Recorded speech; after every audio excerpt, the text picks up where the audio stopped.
mother, and that mother bear took 503 into her care, nursed him, appeared to den along with him and her own biological cub, and both of those bears were emancipated from their mother's care last spring.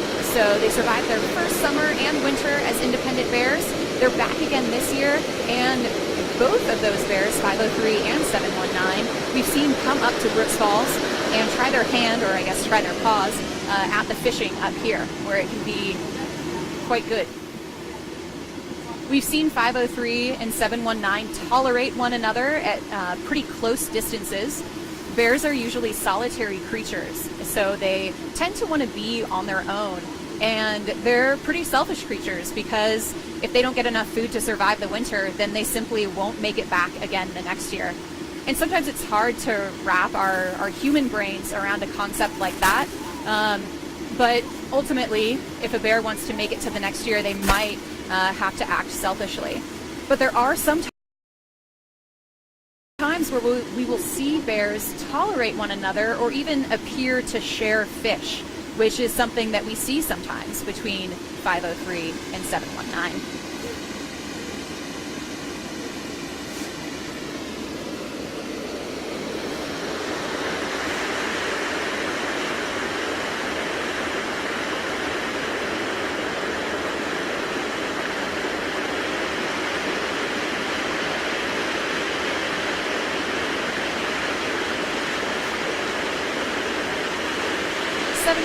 Walked up onto the top of the waterfall and past an area that usually female. She's been fishing on the lip there a few different times, a few different days. A couple days ago, I saw her success a fish from that position on the lip. It takes a bit of skill for bears to learn how to catch fish as they jump up the waterfall. And it looks like most of the salmon that we're seeing jump right now are silver salmon or coho salmon. The salmon that we see the most of in the Brooks River are sockeye or red salmon. And we can still see them in the water. They have bright red bodies and green heads. But for the most part, they are done migrating upriver to their spawning grounds. This is the time that we will see the silver salmon jump the waterfall. As they turn into their spawning colors, they'll have a darker back and head, and their sides tend to be reddish or maroon. So that can be one way to tell what kind of salmon you're seeing as it's jumping out of the water. And those are some of the salmon that I've seen this particular female bear successfully catch from her position there on the top of the lip. We did get a question from a viewer about why female bears might have fewer scars than males. And they noted that bears like number 128, Grazer, she gets into fights, especially as she is defending her cubs. She will aggressively approach other bears, including larger male bears. And we've seen them use their teeth on one another, and this is something that female bears will do, but they still don't necessarily get into as many fights as male bears.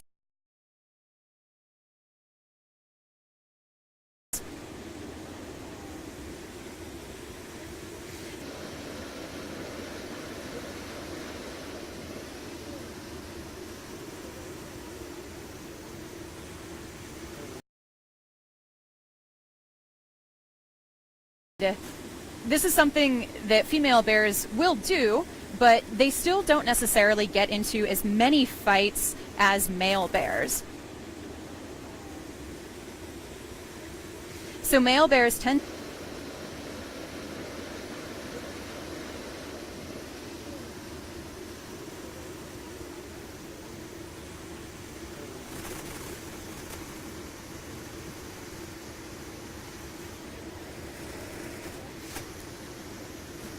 All right, that looked like bear number 151, a younger adult male, 10 years old, that's here at the base of the falls, going up near where the old fish ladder is.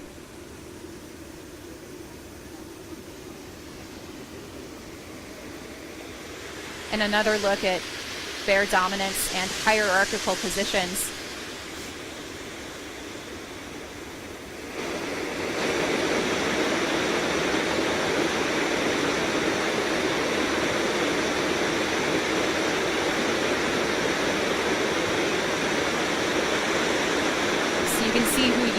to whom that younger female bear is yielding her space to 151, who she probably recognizes as a larger bear, potentially capable of harming her, so she would rather avoid that fight by getting out of the way.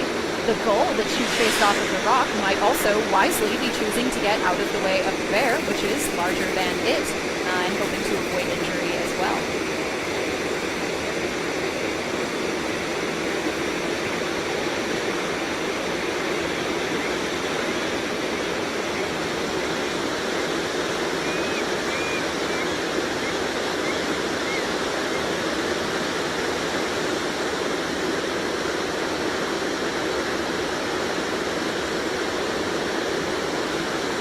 The 151, nicknamed Walker, he is a bear that we've seen play extensively with other bears, including bear number 503. Earlier today, they were playing on the other side, on the far side of the river. It sort of mimics fighting, so it might be a way that bears are practicing or getting stronger so that they might be more likely to win dominance interactions. There are some times, though, where if you're feeling confused about whether you're looking at play fighting or real fighting, one of the ways to tell is if the bears are making sounds. And if you have a sweet parabolic microphone, maybe you'll be able to tell if they are making sounds. Usually bears who are truly fighting might include growls or roars with their physical fighting. If bears are play fighting, though, they are typically silent. So that can be one way to tell the difference. And we've got to look now at the far side of Brooks Falls, where we have a few more adult males that are fishing for salmon over there. On the far right, we are looking at some people's favorite bear. It's bear number 480, nicknamed Otis. He was absent from the Brooks River for a little while. We don't know where he went. We don't have a way of tracking the bears along the Brooks River, but we are lucky enough to get to spend time seeing these bears relatively close day after day and year after year. And with that opportunity, we have a bear monitor who will identify individual bears, and if they're seen 3 times in monitoring sessions, then they receive an identifying number. And that's how we keep track of this. He returned to the Brooks River a few days ago, so we know that he's back, and we know that he is once again occupying his preferred fishing spot, and that's over there on the far side.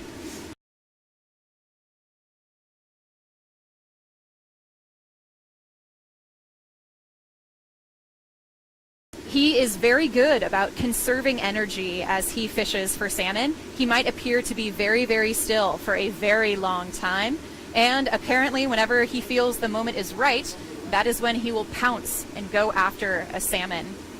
You can tell from his size that he's quite successful at his fishing strategy.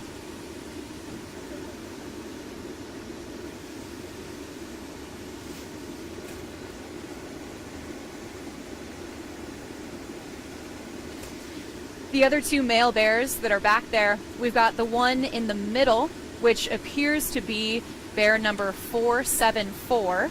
That is another adult male that we recognize on the river.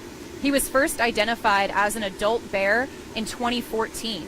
So maybe he did not use the Brooks River as a younger bear. Bears are certainly capable of adapting to different situations, of learning where fishing might be particularly good. So maybe bear number 474 grew up somewhere else, but happened upon the Brooks River, found that the fishing was good enough that it was worth sticking around. The other male bear there that's on the left would appear to be bear number 68. And there's been some discussion about the identification of that particular bear. And it's not always an easy game, trying to keep track of which bear is which. The bear monitors certainly have their work cut out for them. Partly because bears will change the shape of their body is quite different. And if they spend perhaps the month of August away from the Brooks River and return in September,